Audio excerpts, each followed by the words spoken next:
এই, কে আপনি? কার চাই?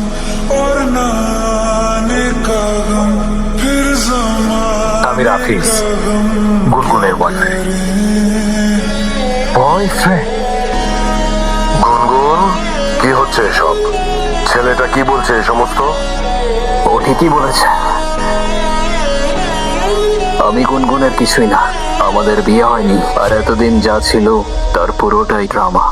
গুনগুন রাফিজকে ভালোবাসে, কিন্তু ও জানতো আপনি এই সম্পর্কটা কখনোই মেনে নেবেন না, তাই ও আপনাকে কখনো বলার সাহস করতে পারেনি। যখন আপনারা গুনগুনের জন্য বিয়ে ঠিক করতে ব্যস্ত ছিলেন, ও কার সঙ্গে ভবিষ্যৎ করবে তা খুঁজতে ব্যস্ত ছিলেন, তখন ও লড়ছিল একা। আর ওর ভালোবাসার মানুষটাকে বোঝানোর চেষ্টা করছিল যে আমাকে বিয়ে করো, না হলে আমি অন্য কারোর হয়ে যাব।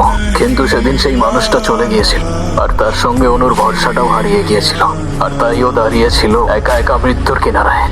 তবুও আপনাকে কিছু বলার সাহস করতে পারেনি, কারণ ও জানে আপনি ভালোবাসায় বিশ্বাস করেন না। আর হ্যাঁ, আমি ওর কিছুই না, আমাদের মাঝে কিছুই নেই। এই সবটাই ছিল অভিনয়, আর এই অভিনয়ের শেষটাও আমি লিখে দিয়ে যাচ্ছি। চলে যাচ্ছি আমি। যদি কোনো ভুল করে থাকি মাফ